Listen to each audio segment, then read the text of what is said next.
Shalom jemaat Tuhan, saya percaya hari ini kita dimanapun kita berada, saya percaya semua dalam keadaan yang baik tanpa kurang satu apapun. Saya percaya Tuhan memberkati kita dan Tuhan tetap melindungi kita. Percaya janji Tuhan, kesetiaan Tuhan selalu ada dalam hidup kita. Dan kita percaya sebagai anak-anak Tuhan, kita menjadi seorang pemenang, bahkan lebih dari pemenang. Mari sebelum ibadah hari ini kita mulai, kita berdoa terlebih dahulu. Terima kasih Tuhan. Kami hanya percaya akan janji Tuhan. Setiap apa yang Tuhan katakan, mungkin hari ini kami belum mengalami. Mungkin hari ini belum terjadi dalam hidupan setiap kami.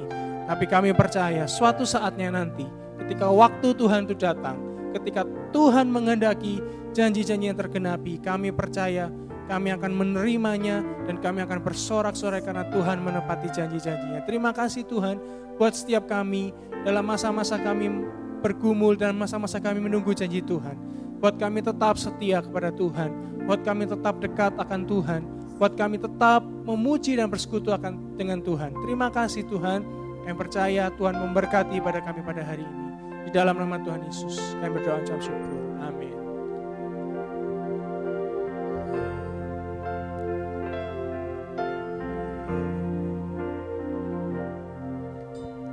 Di dalam segala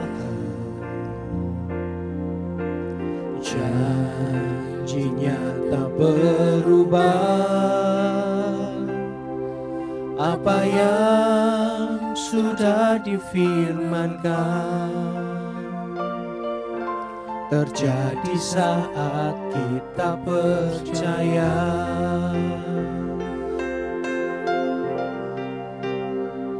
Meskipun 1000 tangan manusia menarikmu jatuh, namun Tuhan yang bela.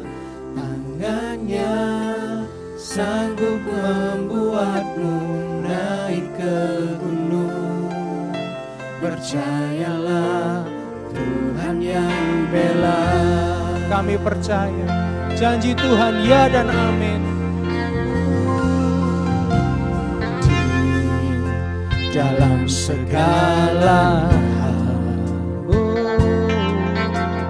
janjinya tak berubah. Apa yang sudah difirmankan terjadi saat kita percaya.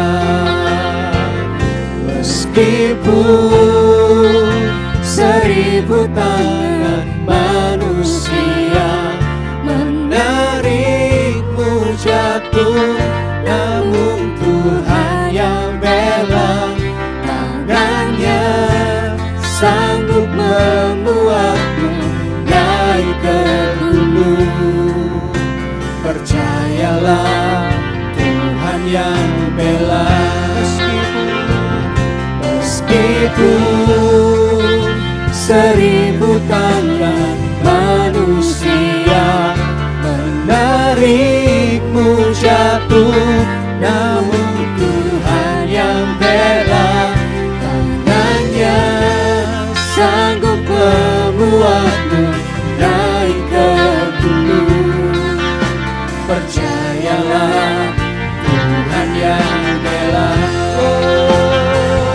Meskipun 1000 tangan manusia menarikmu jatuh, namun Tuhan yang bela.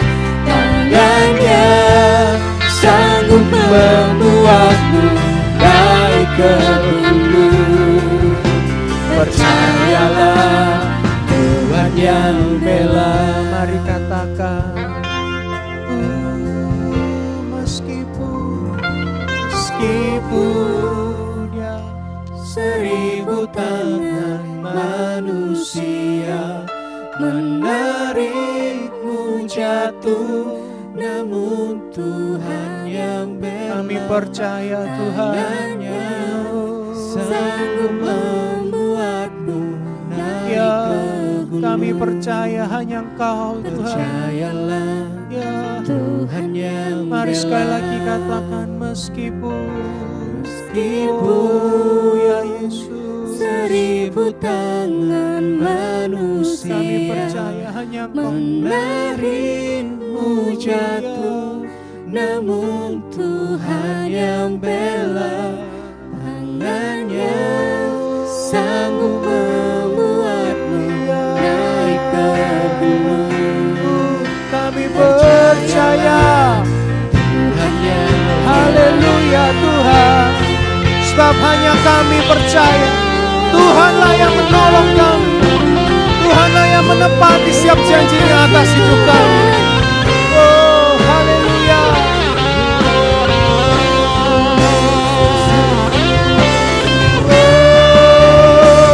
meskipun 1000 tangan manusia menarikmu jatuh, namun Tuhan yang bela.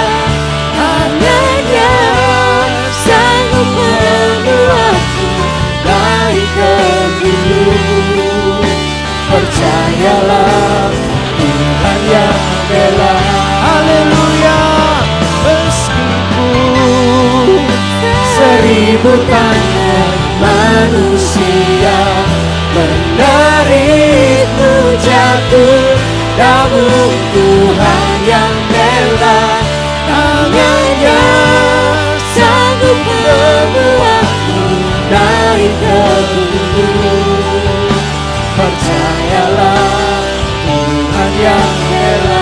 Sekali lagi katakan Meskipun 1000 tangan manusia menarikmu jatuh, namun Tuhan yang bela. Tangannya sanggup membuatmu naik ke gunung. Percayalah Tuhan yang bela.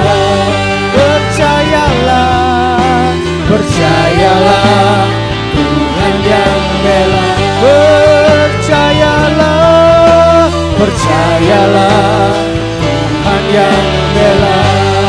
mari naikkan sembah pujian kepada Tuhan. Oh haleluya.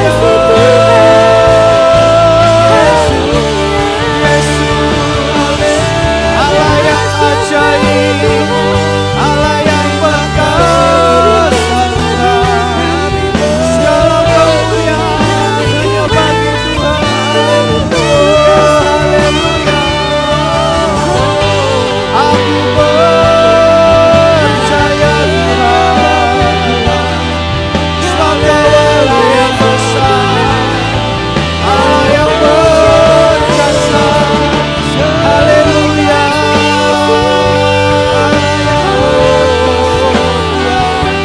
Yesus yang ajaib, Yesus yang perkasa. Haleluya.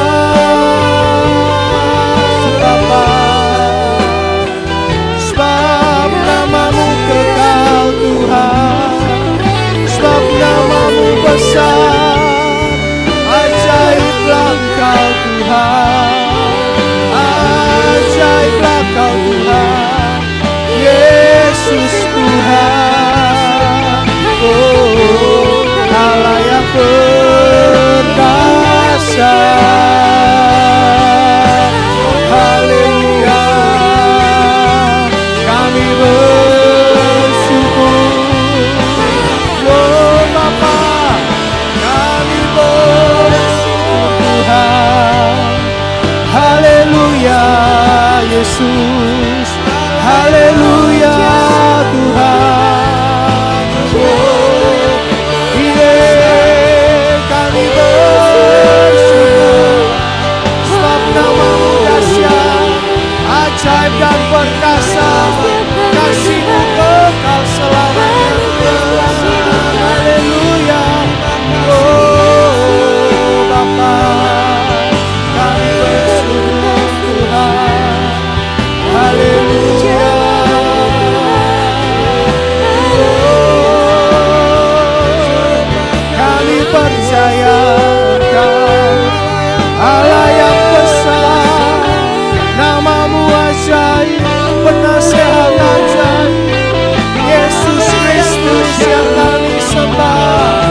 12 ayat yang ke-7 mengatakan, janji Tuhan adalah janji yang murni, bagaikan perak yang teruji.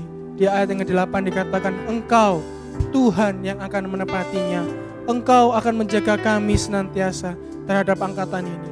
Kita semua percaya bahwa Tuhanlah adalah Allah yang besar, Allah yang sanggup menggenapi akan setiap janjinya, Allah yang sanggup menggenapi apa yang setiap Dia ucapkan pada hidup kami.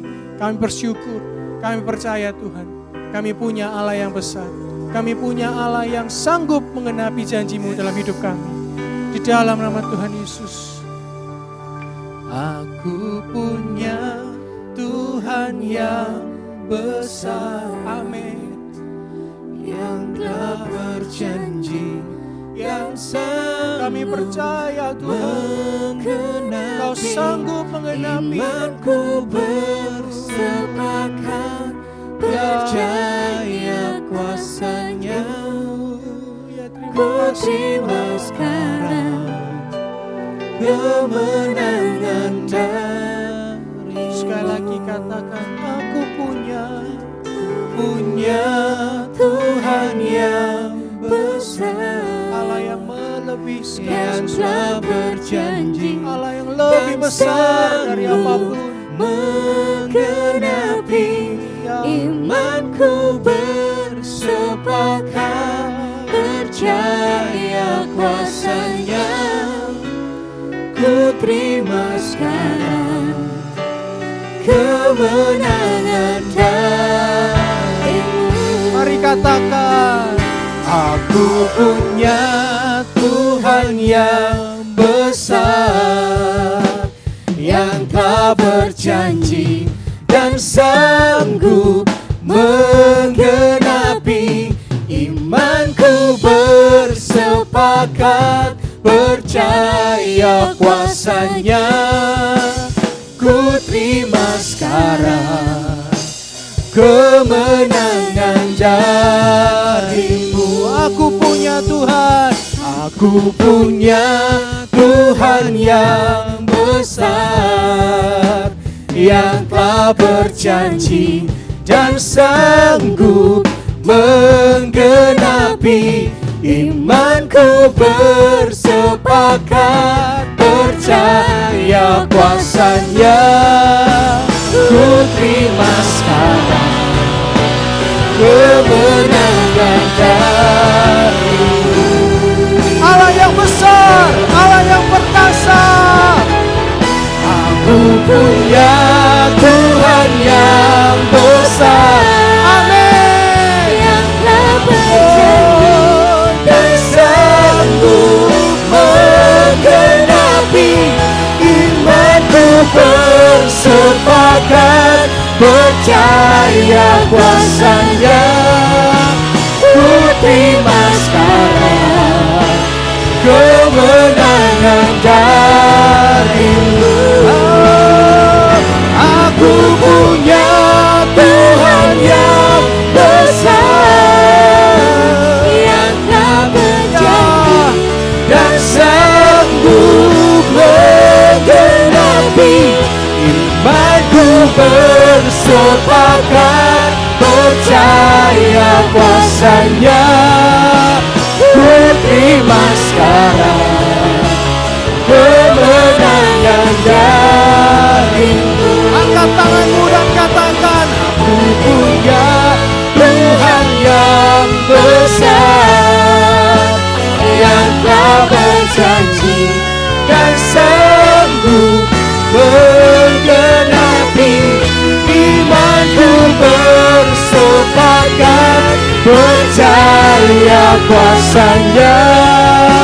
Ku terima sekarang kemenangan dari-Mu. Ku terima sekarang kemenangan dari-Mu. Ku terima sekarang, ku terima sekarang kemenangan dari-Mu. Haleluya, glory hanya untuk Tuhan. Haleluya, oh haleluya Tuhan. kami, hanya Engkau yang kami percaya. Tuhanlah yang menepati setiap janjinya untuk kami. Tuhanlah yang melindungi kami. Tuhanlah yang menolong kami. Di dalam nama Tuhan Yesus kami percaya Tuhanlah satu-satunya harapan hidup kami. Di dalam nama Tuhan Yesus kami berucap syukur. Haleluya. Amin.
Selamat pagi Bapak Ibu semuanya. Kita berkumpul kembali, bersekutu kembali, beribadah kembali di dalam ibadah online di awal bulan Oktober ini. Sebelum kita menerima firman Tuhan, mari kita sama-sama datang kepada Tuhan. Saya ingin Bapak Ibu beri waktu kurang lebih beberapa menit ke depan ini sungguh-sungguh letakkan semua kesibukanmu, tinggalkan semua urusan-urusanmu di rumah, ya mungkin ada beberapa urusan masih harus ini itu, tapi letakkan semua. Mari kita fokus kepada Tuhan, kita beri tempat yang terbaik bagi firman Tuhan, dan kita menghargai kehadiran Tuhan di tempat kita masing-masing. Mari kita berdoa. Bapa, kami bersyukur dari bulan ke bulan sampai bulan Oktober di awal ini, kami tetap merasakan kebaikan Tuhan, kami tetap merasakan penyertaan Tuhan sampai hari ini. Terima kasih Tuhan, sebentar kami mau kembali belajar firman-Mu lagi. Kami tetap mau menghargai firman-Mu dan kami letakkan di tempat yang terutama dalam hati kami. Kami mau tinggalkan semua urusan kami mau lepaskan semua masalah kami, dan kami mau fokus kepada Tuhan. Karena kami tahu ketika kami fokus kepada Tuhan, bukan fokus kepada masalah, bukan fokus kepada hal-hal yang menyibukkan kami, maka kami akan melihat hal-hal yang Tuhan kerjakan dalam hidup kami, sungguh tidak terduga itu Tuhan. Terima kasih Bapak, terima kasih. Berbicaralah Tuhan melalui hamba-Mu, sehingga kami masing-masing menerima firman-Mu dan kami diubahkan oleh firman-Mu. Terima kasih Bapak, urapan-Mu nyata atas kami. Di tempat kami masing-masing pun, kami tahu di rumah kami yang kecil sekalipun, mungkin saat ini kami sedang beribadah di kamar kami, di situ pun kami tahu Tuhan ada di sana. Dan kami percaya kehadiran-Mu membawa damai, membawa sukacita. Haleluya dalam nama Yesus. Amin. Shalom Bapak Ibu semuanya, kita kembali hadir di ibadah online ini, ya. Kita berkumpul kembali di dalam hadirat Tuhan. Dan kita tahu hadirat Tuhan itu tidak bisa dibatasi dengan tempat atau apapun.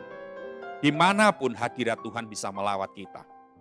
Di bulan Oktober ini, kekasih Tuhan, di bulan Oktober ini kita belajar tentang transformation in character. Perubahan di dalam karakter. Ya saudara, Apa sih karakter itu?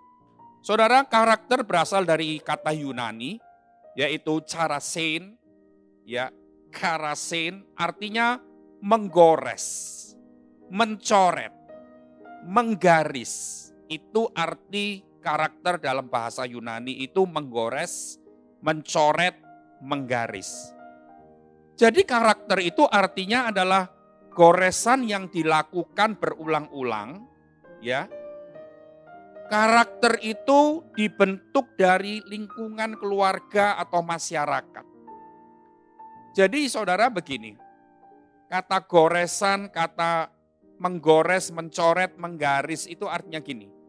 Seorang anak ya yang diperlakukan oleh orang tuanya dengan tidak baik, yang tindakan-tindakan yang negatif itu menggores jiwanya, menggores hatinya, dan itu akan membuat sebuah karakter. Nah saudara, ataupun kalau orang tua memperlakukan anak itu dengan baik, itu pun menggores jiwanya dan menggaris jiwanya, membentuk jiwanya, dan karakternya akan timbul menjadi karakter yang baik pasti. Itu arti karakter. Ya. Ketika seorang anak dilahirkan ke dunia, dia sudah membawa goresan atau coretan dalam tanda kutip, coretan tertentu dalam jiwanya. Karena karakter itu juga dipengaruhi dengan gen, dengan turun-menurun dari orang tuanya, saudara. Jadi karakter dasar itu sudah ada. Ya, karakter dasar itu sudah ada. Dan itu akan menjadi bagaimana itu nanti orang tua, masyarakat yang akan memperlakukan dia, menggores, menggaris, dan mencoret itu tadi kata karasin itu akan anak itu jadi apa itu nanti tergantung dari semuanya itu. Nah, kita akan lihat sebentar di dalam kitab 2 Korintus 5 ayat yang ke-17. Tadi saya katakan ada satu tema yang kita pelajari adalah perubahan karakter. Selama bulan Oktober ini jangan pernah lupa kita belajar tentang perubahan karakter. Saudara jangan pernah bilang bahwa karakter aja kok harus dirubah. Ya, yang penting itu bukan karakter. Yang penting itu orang bisa kerja, kaya, sukses. Sekali lagi saya garis bawahi kata-kata ini. Banyak orang di dunia ini tidak mengerti tentang karakter. Karakternya tidak pernah diperbaiki, tidak pernah dirubah. Karena dia merasa gak penting lah merubah karakter. Dan ada orang berpikir begini, karakter itu kan sudah dibawa dari lahir, mana bisa dirubah. Yang penting kamu kerja, yang penting kamu sukses, yang penting kamu kaya. Kamu mau berkarakter apa, yang penting kamu kaya. Saudara, orang dunia boleh punya prinsip yang salah seperti itu. Tapi anak-anak Tuhan, kita semua jangan sampai punya keyakinan atau prinsip yang salah juga. Karena saya sudah pernah katakan gini, karisma, kalau kita jadi orang yang berkarisma, karisma itu akan membuat kita naik sampai kepada puncak hidup kita.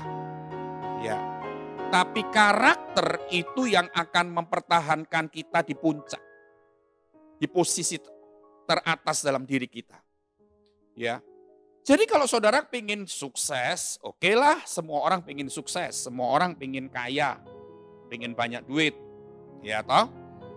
Tapi jangan pernah lupa, tanpa diiringi dengan perubahan-perubahan karakter, maka kesuksesanmu itu tidak pernah akan berlangsung lama.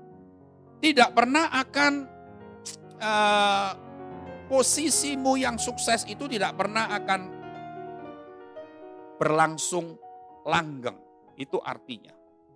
Jadi betapa pentingnya seseorang itu berubah terus dari hal satu ke hal yang lain menjadi lebih baik lagi. 2 Korintus 5 ayat 17 berkata, jadi siapa yang ada di dalam Kristus, ia adalah ciptaan baru. Perhatikan, siapa yang ada di dalam Kristus, ia adalah ciptaan baru, yang lama sudah berlalu, yang sesungguhnya yang baru sudah datang. Ini bicara soal apa? Ini bicara soal karakter. Yang lama sudah berlalu, yang baru sudah datang. Kalau kita tinggal di dalam Kristus, ya, siapa yang ada di dalam Kristus? Saudara, saya mau katakan begini. Mungkin saudara menolak ayat ini. Dalam hatimu berkata begini. Banyak orang Kristen, tapi sifatnya tidak pernah berubah. Karakternya tidak pernah berubah. Ya, dan akhirnya dia juga pernah alami kesuksesan, jatuh. Mulai menanjak lagi, turun lagi. Nah, saudara, saya bilang orang yang di dalam Kristus, orang Kristen belum tentu dia sudah hidup di dalam Kristus. Ya. Siapa yang di dalam Kristus itu artinya gini. Dia percaya kepada Yesus Kristus. Setelah percaya dia menerima Yesus Kristus. Setelah menerima dia tinggal di dalam Kristus. Tinggal di dalam Kristus itu bukan cuma ke gereja. Bukan cuma KTP-nya jadi Kristen. Bukan begitu. Tinggal di dalam Kristus itu artinya menghidupi kebenarannya Kristus. Itu artinya tinggal dalam Kristus. Jadi saudara, orang Kristen belum tentu tinggal di dalam Kristus. Dan kalau tidak tinggal di dalam Kristus tidak ada jaminan bahwa dia akan berubah karakternya.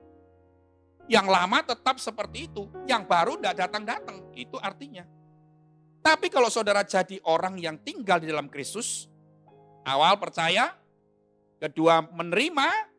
Dan ketika tinggal di dalam Kristus. Menghidupi kebenaran. Ya. Bukan jadi orang Kristen tapi tidak pernah menghidupi kebenaran Yesus Kristus. Ya. Tapi dia menghidupi kebenaran. Saya percaya. Hidupnya pasti berubah. Hidupnya pasti berubah. Jadi kehidupan yang berubah, karakter yang berubah tidak perlu diminta-minta.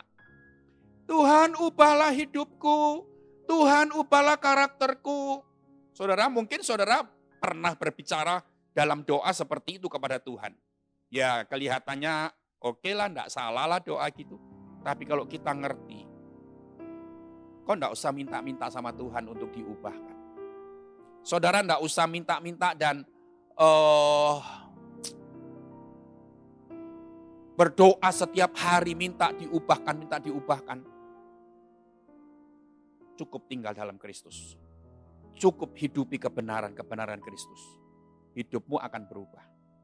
Ya saudara. Nah hari ini kita belajar. Ada satu ayat lagi yang bagus di Roma 12 ayat 2. Roma 12 ayat 2 berkata begini. Janganlah kamu menjadi serupa dengan dunia ini, tapi berubahlah oleh pembaharuan budimu, sehingga kamu dapat membedakan manakah kehendak Allah, apa yang baik, yang berkenan kepada Allah, dan yang sempurna. Saudara, di sana dikatakan berubahlah. Ada kata perintah berubahlah. Ini perintah Tuhan untuk berubah. Jadi saudara, kalau ada orang Kristen yang sudah merasa tidak perlu berubah, itu melanggar perintah Allah. Karena perintah Allah bilang berubahlah. Ya, berubahlah. Jadi saudara, semua termasuk saya, semua orang harus tetap merasa aku harus tetap berubah. Aku masih harus berubah. Aku masih harus berubah. Nah, tidak ada manusia yang sempurna. Ya, kita ngakui bahwa kita tetap harus berubah. Bagaimanapun tinggi jabatan kita dalam kerohanian, bagaimanapun kesenioran kita dalam umur kita, dalam Kristen kita dan sebagainya, saudara, tetap kita harus berubah. Karena firman Tuhan bilang berubahlah. Ini perintah Allah. Kalau kita tidak mau berubah berarti kita melawan perintah Tuhan. Adakah saudara hari ini yang bilang di dalam hatimu, aku tidak perlu berubah, aku sudah baik, cukup sudah, kurang apa lagi? Tidak ada. Kalau kita pernah berpikir seperti itu, maka kita akan artinya kita melawan perintah Tuhan. Nah, saudara, ada beberapa sebab kenapa seseorang tidak berubah. Yang pertama, dia tidak pernah merasa perlu berubah. Ini yang penting. Nomor satu, orang tidak pernah berubah. Orang Kristen tidak pernah berubah karena dia merasa tidak perlu berubah. Dia merasa sudah baik, dia merasa sudah cukup, dan dia merasa sudah oke, lebih baik dari si A, si B, si C. Dia tidak pernah merasa berubah, maka orang tidak akan berubah. Yang kedua, dia tidak percaya kalau karakter itu bisa diubah. Banyak orang Kristen merasa gini, Karakter itu dibawa dari lahir. Sifat seseorang itu dibawa dari lahir. Tidak mungkin bisa berubah. Memang merubah seseorang dalam karakternya itu tidak mudah. Kalau kita mau merubah seseorang nggak bisa. Ya, karakter kita ini berubah karena kita menyadari dan kita menghidupi kebenaran Kristus. Kristus akan mengubah kita. Kalau kita mau berubah, tapi kita tidak mau menghidupi kebenaran Kristus, kita tidak akan bisa berubah. Jadi yang pertama, orang tidak bisa berubah karena dia merasa tidak perlu berubah. Yang kedua, dia tidak percaya kalau karakter bisa berubah. Ini tidak boleh sampai ada di hati, di pikiran kita. Kita tahu di dalam Kristus ada perubahan. Di luar Kristus mungkin nggak bisa berubah. Ya, yang terakhir, benar-benar tadi, harus ada di dalam Kristus sungguh-sungguh. Kalau dia belum ada di dalam Kristus, dia tidak bisa berubah. Jadi yang pertama, dia tidak merasa perlu berubah. Yang kedua, dia tidak percaya kalau karakter itu bisa diubah. Yang ketiga, dia belum ada di dalam Kristus. Belum tinggal di dalam Kristus. Menyebabkan seseorang tidak bisa berubah. Saudara, karakter itu apa sih? Karakter itu memperlihatkan siapa diri kita sesungguhnya. Itu karakter. Nah, karakter seseorang ya akan muncul, akan terlihat ketika ada tekanan. Ketika ditekan, dipres oleh seseorang, oleh situasi, maka itu yang akan muncul. Saudara lihat, ya gini, kalau semua baik-baik kita tidak akan kelihatan karakter kita. Tiba-tiba kita naik mobil ini mobil baru, wow. Tiba-tiba ada mobil dari belakang menabrak mobil kita dan kita kaget. Dan kita keluar dari mobil itu, nah itu muncul. Siapa diri kita sesungguhnya itu dilihat ketika kita mengalami tekanan hebat. Tekanan. Saat seperti itu misalkan, itu kelihatan. Karakter seseorang kelihatan sesungguhnya. Saat kita difitnah oleh seseorang, itu kan ditekan. Difitnah itu kan dipermalukan. Nama baik kita dicemari dengan fitnahan-fitnahan itu. Saat fitnahan datang, itu yang melihat yang akan terjadi dalam diri kita, reaksi kita itu kelihatan sesungguhnya karakter kita bagaimana. Saudara. Apalagi misalkan ada seorang yang jahati kita. Wow, itu kelihatan nanti karakter kita. Bagaimana? Saudara lihat lagi. Dalam pernikahan misalkan suami istri, tiba-tiba suaminya berselingkuh, mengkhianati istri. Kelihatan itu sifat karakter asli dari istri siapa dirinya itu kelihatan ketika dia melihat mendapatkan tekanan bahwa suaminya mengkhianati dia dan bahkan sebaliknya. Itu contoh-contoh saja. Banyak situasi, banyak kejadian-kejadian yang bisa menekan kita dan itu memperlihatkan karakter kita sebenarnya seperti apa. Nah, saudara, kita sekarang akan lihat sebentar tentang kehidupan Yakub di dalam kitab Kejadian. Ya. Kita tahu bahwa Yakub itu adalah anak kembar. Ya. Kita tahu bahwa Yakub itu anak yang lahir belakangan dan dia memiliki seorang saudara kembar yaitu Esau. Dia lahir lebih dulu. Nah, saudara, kita lihat bahwa Yakub itu terkenal dia sebagai seorang penipu. Dia menipu dalam beberapa macam kejadian, dia melakukan tindakan penipuan. Contohnya, saudara, di dalam kitab Kejadian 25, ya, 26, 27, saudara, dia menipu ayahnya. Ishak. Ketika Ishak sudah tua dan dia sudah buta, dia tidak bisa melihat lagi, Ishak ditipu oleh Yakub. Ya. Ishak ditipu dengan cara bagaimana? Ya, karena Yakub ini kan dia ini anak kedua, maksudnya dalam anak kembar itu dia lahir belakangan, anak sulungnya itu Esau. Jadi waktu dulu anak sulung ini mendapatkan berkat, anak sulung ini berkat yang luar biasa, lebih daripada anak bungsu. Nah, pada saat itu Yakub sebagai anak bungsu, dia ini ingin mendapatkan hak kesulungan, mendapatkan berkat anak sulung yang dimiliki oleh Esau, tapi kan dia tidak bisa. Dia lahir belakangan. Nah, saudara, banyak orang menafsirkan bahwa Yakub ini menipu kakaknya Esau. Tetapi kalau saya berkata dia tidak menipu kakaknya. Saya mau buktikan, saudara. Dia cuma menipu ayahnya. Karena begini, dia tidak menipu kakaknya. Karena begini, mulai ayat pasal 25 ayat 29. Mulai saya mau baca. Kejadian 25-29 berkata, pada suatu kali Yakub sedang memasak sesuatu, lalu datanglah Esau dengan lelah dari padang. 30. Kata Esau kepada Yakub, berikanlah kiranya aku menghirup sedikit dari yang merah-merah itu, karena aku lelah. Nah, Yakub kan sedang masak. Ya, masak kacang merah. Gitu kan? Lalu ayat 30, Esau bilang, berikanlah aku menghirup. Ya. Menghirup sedikit dari yang merah-merah itu karena aku lelah. Jadi artinya dia ingin yang berbau sedap-sedap begitu. Itulah sebabnya namanya disebutkan Edom. 31. Tetapi kata Yakub berkata begini. Jualah dahulu kepadaku hak kesulunganmu. Saud Esau, sebentar lagi aku akan mati. Apakah gunanya bagiku hak kesulungan itu? Kata Yakub, bersumpahlah dahulu kepadaku, maka bersumpahlah ia kepada Yakub dan dijualnyalah hak kesulungan kepadanya. Saudara, artinya begini, di dalam kasus itu, peristiwa itu Yakub tidak menipu. Ya, karena memang di sini Esau berkata, aku mau mati. Buat apa hak kesulungan? Nah, memang Yakub kan kepingin hak kesulungan itu, dia pakai kesempatan itu. Lalu dia bilang begini, ayo bersumpah dulu. Jualah itu kepadaku. Nurut, Esau nurut.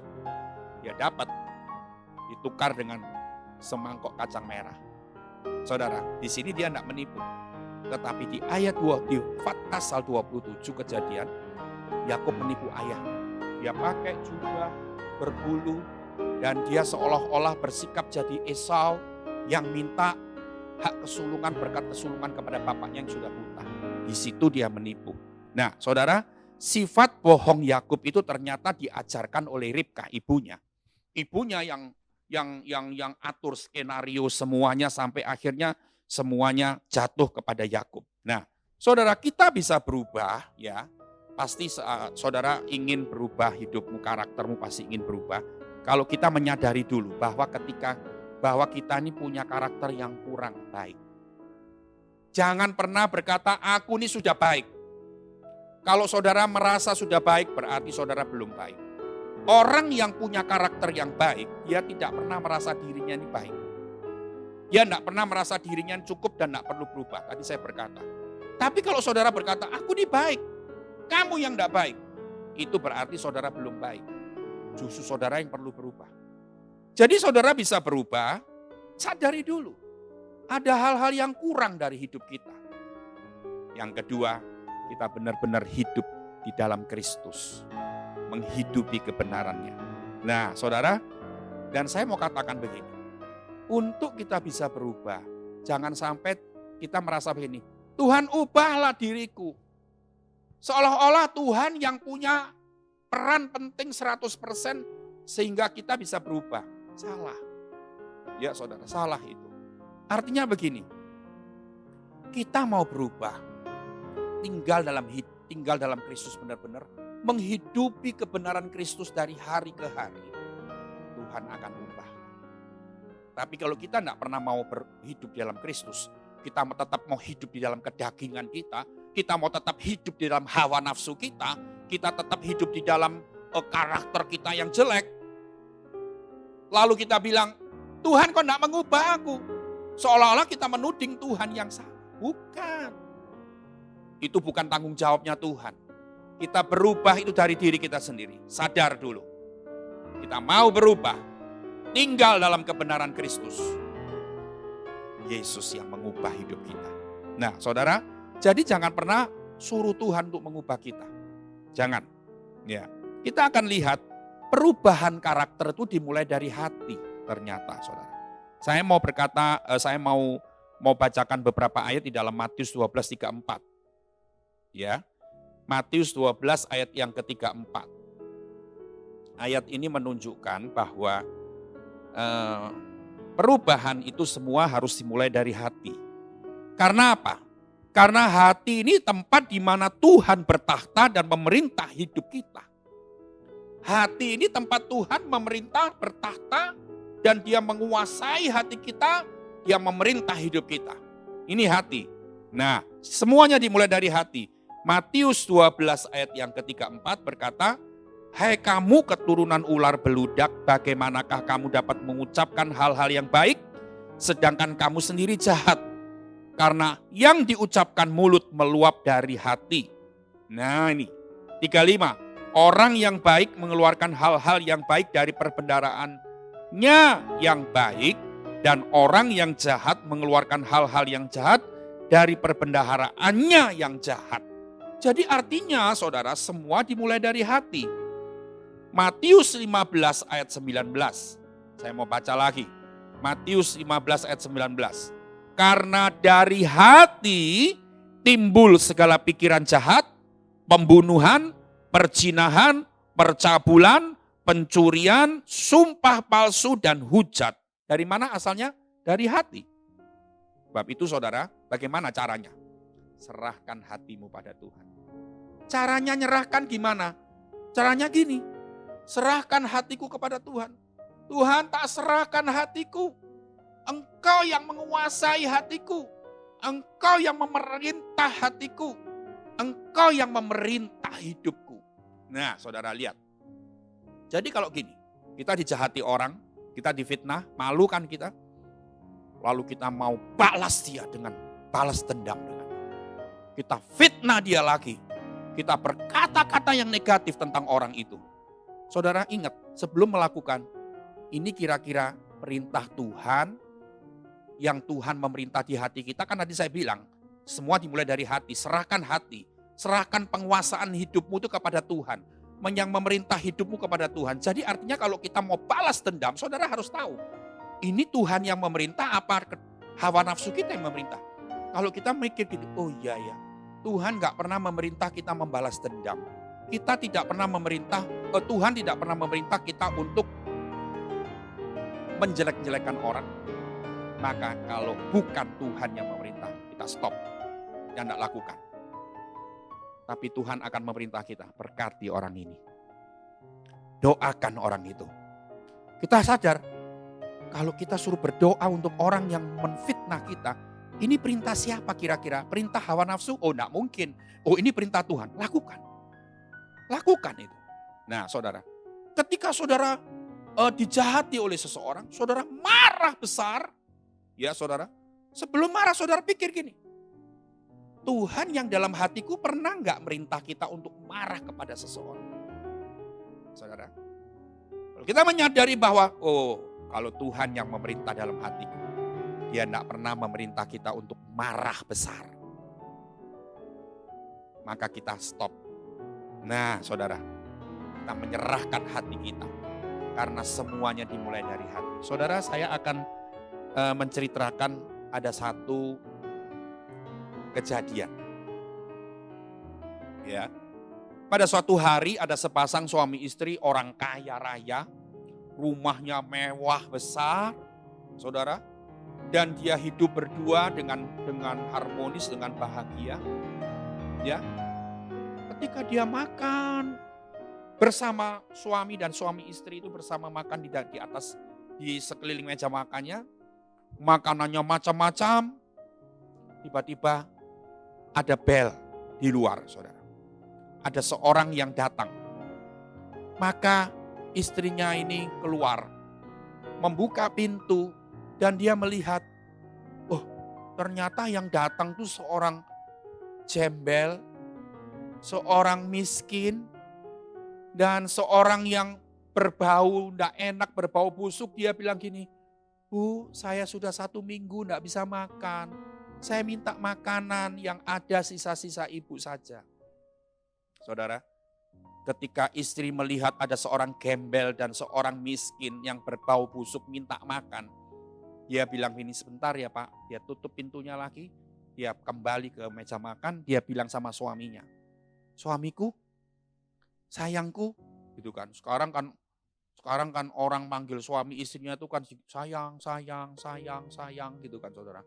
Ya, tapi saya lihat kadang-kadang sayang, sayang akhirnya hubungan mereka berakhir di pengadilan, di sidang perceraian. Kalau manggilnya sayang-sayang gitu saudara. Sayang-sayang cuma di mulut. Sama, ibu ini bilang gini, sayangku, ada seorang gembel yang datang di depan, dia minta makan. Aku kasih makan ya. Istri bertanya sama suaminya. Suaminya bilang gini, gak usah. Bikin repot aja. Kita lagi makan kok ngasih makan orang. Sudah, usir saja dia, gak usah kasih makan apa-apa. Dia minta sisa-sisanya kita makanan yang sisa-sisa dia minta. Gak usah, jangan repot-repot. Gak usah ngurusin orang kayak gitu. Istrinya dengan hati yang sedih, dia keluar ke pintu rumah.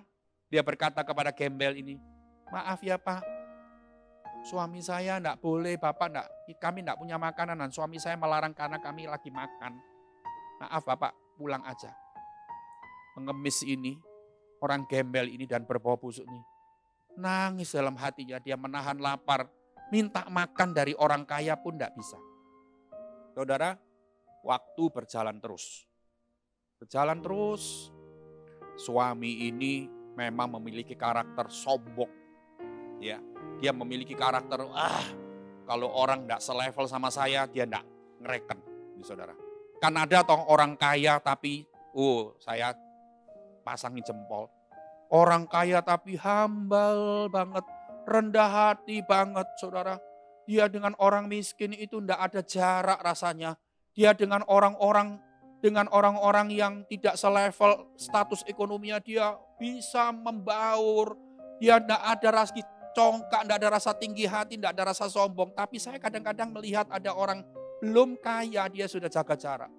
Kalau ada orang yang enggak levelnya dia jauhi. Mungkin si suami punya karakter seperti itu. Waktu berjalan begitu lama, beberapa puluh tahun, tiba-tiba bisnis dari suami ini, dari keluarga ini tiba-tiba hancur, habis.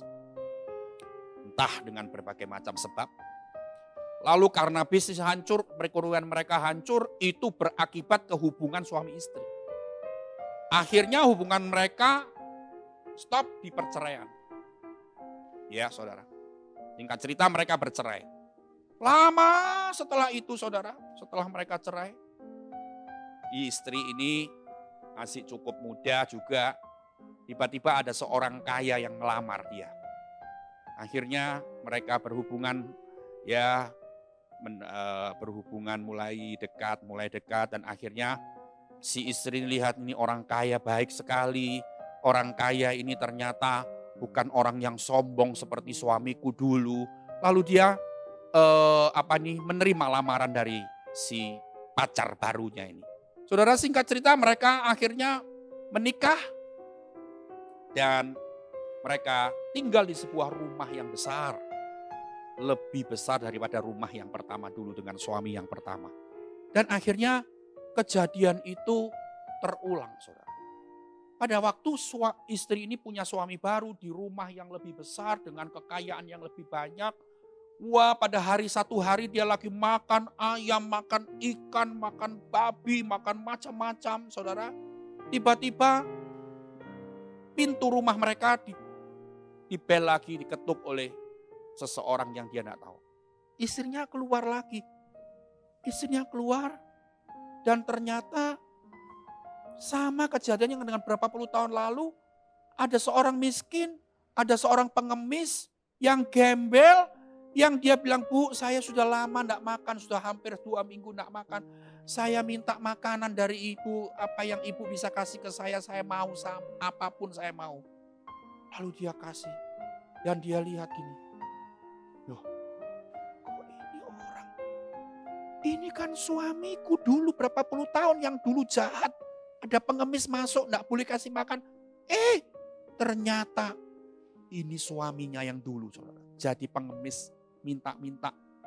Dan saudara, istri ini, ibu ini masuk lagi ke dalam rumahnya. Dia nangis di depan suaminya. Dia bilang gini, suamiku, ada seorang pengemis yang minta makan kepada aku. Bolehkah aku kasih makan? Lalu suami yang baru dia bilang ini, kasih. Kita ini ada ayam, ayo ambilkan. Ini ada ikan, ambil. Kasih nasi yang banyak. Ini ada babi, kasih. Ada ikan-ikan ini, ada udang dan sebagainya. Kasih semua, kasih semua. Jangan ada yang tidak dikasih. Kasih cukup, kasih minum. Ambilkan botol-botol yang untuk dia minum juga. Nah, kasih pakaian juga untuk dia. Itu ada baju-bajuku yang sudah tidak muat lagi. Kasih ke dia. Saudara. Tapi istri nangis terus. Istri nangis di depan suaminya. Lalu suami tanya gini, kenapa istriku kamu kok nangis? Apakah kamu tidak setuju aku boleh kasih makan orang itu? Istri bilang begini, suamiku, aku nangis karena aku sedih. Dia adalah suamiku yang dulu menolak orang untuk tidak boleh kasih makan. Dan ternyata suami yang baru ini saudara, ingat kejadian itu. Lalu dia bilang gini, oh ya. Kamu tahu siapa saya? Siapa aku? Suamimu ini dulu yang minta-minta sama kamu dulu. Yang suamimu dulu tidak boleh kasih aku makan. Pengemis dulu itu jadi suaminya dia sekarang saudara. Dan akhirnya saudara, orang yang jahat yang punya karakter menolak tidak mau kasih makan itu adalah pengemis yang sekarang itu. Saudara tahu? Ya, kita lihat. Kita tahu dari firman Tuhan apa yang terjadi. Karakter yang buruk akan mendatangkan malapetaka untuk diri kita sendiri. Ini perhatikan. Kalau kita nggak mau berubah, kita punya karakter tapi kita tahu bahwa kita punya karakter yang kurang, ada karakter yang tidak baik. Tapi kita tidak mau berubah. Di samping kita melanggar perintah Allah karena perintah Allah mengajak kita supaya berubah. Kita tidak mau berubah maka akan terjadi malapetaka yang diakibatkan karena karakter kita yang tidak berubah. Sebab itu saudara, melalui firman Tuhan dan melalui cerita ini, mari kita berubah. Karena karakter yang baik itu akan menopang kita saat kita di posisi puncak dalam hidup kita. Tidak ada lagi ceritanya orang yang berkarakter itu akan naik turun. Hidupnya susah, enggak. Tapi orang yang berkarakter, dia akan menduduki posisi yang tertinggi dalam hidupnya. Mari kita datang kepada Tuhan. Hari ini kita mengadakan perjamuan kudus Bapak Ibu. Saya percaya Bapak Ibu sudah menyiapkan semua tubuh Kristus dan darah Kristus. Walaupun saudara tidak bisa ambil di gereja, tapi saudara, saya tahu pasti saudara sudah menyiapkan sirup atau teh atau roti tawar atau biskuit crackers di rumah masing-masing. Nah, saudara, mari kita datang kepada Tuhan. Sebelum kita makan dan minum bersekutu dengan tubuh dan darah Kristus, kita menyanyi satu lagu.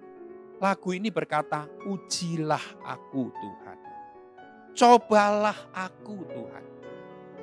Selidiki hatiku dan batinku. Orang yang mau berubah karakter, dia tidak mau menutup diri di hadapan Tuhan.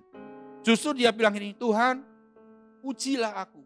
Karena kalau kita mau berubah, kita jadi orang yang mau sabar, kita harus diuji. Diuji dengan apa? Kita dihadapkan dengan fitnahan. Kita dihadapkan dengan tingkah laku yang jahat dari orang. Kita akan diperhadapkan orang-orang yang melukai hati kita. Itu ujian dari Tuhan untuk membuat karakter kita berubah. Nah saudara perhatikan, orang yang mau berubah karakter dia akan berkata, ujilah aku Tuhan. Cobalah aku Tuhan. Selidiki hatiku dan batinku. Haleluya, haleluya. Mari katakan sama-sama. Ujilah aku Tuhan. Cobalah aku Tuhan.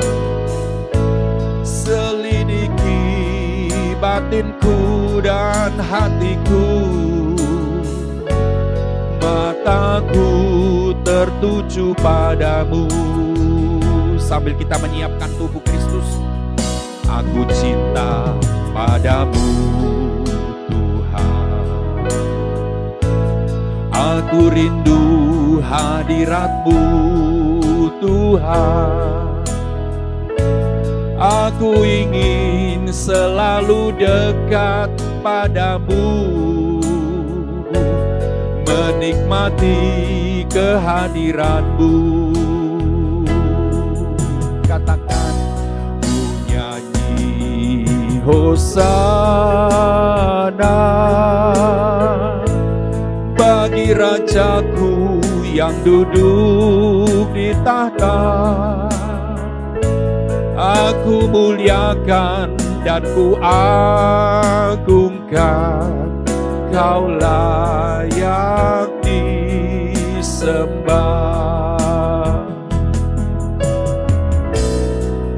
Nyanyi Hosana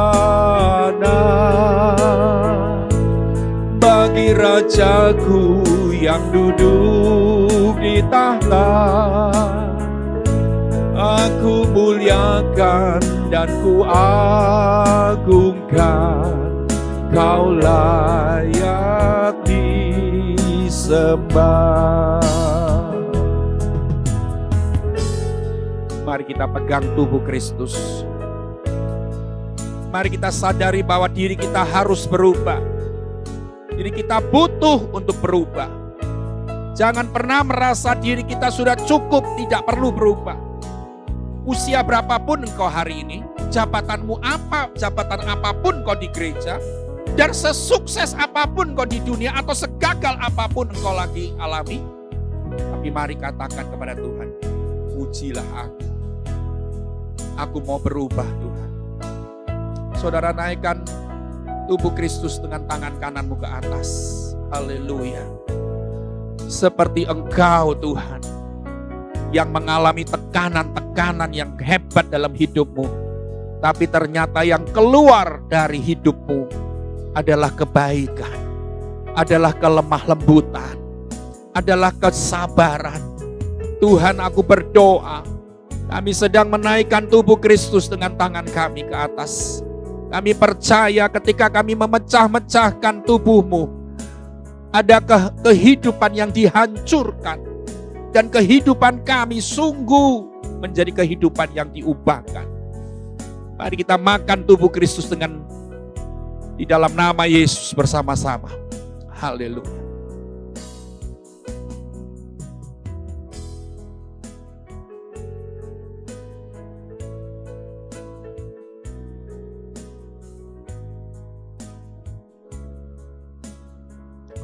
Kita naikkan darah Kristus dengan tangan kita ke atas.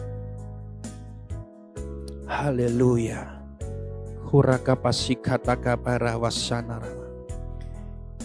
Kita bersama-sama minum darah Kristus. Haleluya.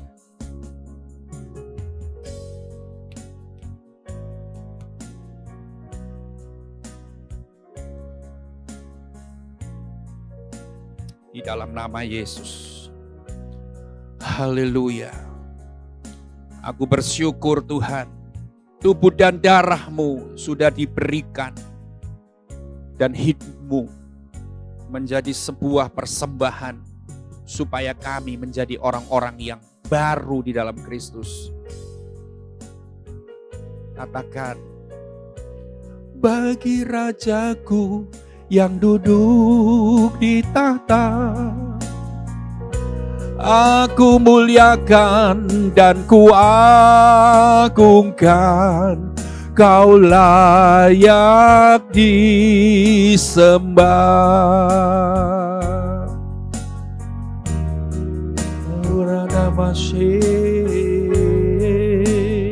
Di dalam nama Yesus Bapa, ada kuasa-Mu yang bekerja. Kuasa tubuh dan darah-Mu yang berubah, yang berkuasa itu mengubah hidup kami. Dan bekerja dengan dahsyat dalam hidup kami. Terima kasih Bapa, terima kasih kami percaya melalui firman-Mu pagi ini, melalui tubuh dan darah-Mu pagi ini, Kami sungguh menjadi ciptaan baru di dalam Kristus. Haleluya dalam nama Yesus. Semua katakan amin. Bapak, Ibu, Saudara, mari kita dengan sukacita kita memberikan persembahan kepada Tuhan di ibadah online hari ini. Di minggu pertama di bulan Oktober, kalau saudara mau mengembalikan milik Tuhan, saudara silahkan transfer ke nomor rekening atau melalui QRIS dan sebagainya. Saudara sudah tahu semua dan kita tetap menjadi anak-anak Tuhan dan menjadi hamba-hamba Tuhan yang sungguh taat dan patuh kepada perintah Tuhan. Nah, mari kita memberikan persembahan kepada Tuhan dan kita mau ucapkan deklarasi doa kita. Sama-sama katakan, pada saat saya membawa persembahan, saya percaya pintu surga terbuka dan berkat Tuhan dicurahkan. Saya menerima bisnis, pekerjaan, sekolah, dan keluarga yang lebih baik. Keuntungan, bonus, dan aset dilipat gandakan. Semua pekerjaan dibuat berhasil. Semua hutang dilunaskan dengan cepat. Saya memiliki rumah di bumi dan di surga. Saya menerima mujizat, kenaikan, dan penghargaan. Diberi jodoh bagi yang belum punya, serta keluarga yang harmonis. Semua musuh, penyakit, dan kerugian dihalau dari hidupku. Keluargaku dan kesehatanku diberkati. Sekarang saya memberi persembahan terbaik di dalam nama Tuhan Yesus. Kami percaya melalui persembahan, melalui persepuluhan yang kami selalu kembalikan dan berikan kepada Tuhan. Hidup kami dipelihara dari masa ke masa, dari masa sulit, tetap kami akan dipelihara oleh Tuhan. Kami bersyukur Tuhan, kami sudah ada di masa di pandemi ini dalam 6 bulan, 7 bulan kurang lebih. Tapi kami tetap bisa bersukacita dalam Engkau. Sebuah bukti bahwa kami dipelihara oleh Tuhan. Walaupun kami harus mengalami masa-masa sulit, masa-masa kering, masa-masa krisis dalam hidup kami, tapi kami tetap menjadi orang-orang yang dapat dipercaya mengelola keuangan kami dengan baik. Terima kasih Bapa, berkat-Mu dicurahkan untuk setiap jemaat-Mu. Haleluya, haleluya. Amin. Tuhan, Kau sempurna dalam rencana-Mu dan karya-Mu. Ku serahkan hidupku, murnikan dengan Roh-Mu. Tuhan, Kau sempurna dalam rencana-Mu dan karya-Mu. Ku serahkan hidupku, murnikan dengan Roh-Mu. Hidupku menggenapi firman-Mu, tanda mujizat sertai tiap langkahku. Kau bersamaku, di dalamku, jadi bukti kebesaran-Mu. Sampai hari ini, berapa menit yang lalu saya masih ditanya oleh jemaat, kapan dibuka kembali ibadah. Saya dengan iman saja berkata, ya saudara, kan sudah belajar iman di sel panjang bulan September. Saya bilang dengan iman, pertengahan November kami akan buka. Wah saudara, saya bisa ngomong seperti itu, enggak tahu. Saya hanya dengan iman saja berkata itu. Ya, kita doakan biar pertengahan November kita bisa mulai membuka ibadah. Ya, tentunya pasti semuanya semakin kondisi Surabaya semakin baik. Mari kita datang kepada Tuhan. Saudara, buka kedua tanganmu kepada Tuhan. Haleluya. Engkau yang sudah memberikan persembahan, engkau yang sudah menyerahkan milik Tuhan.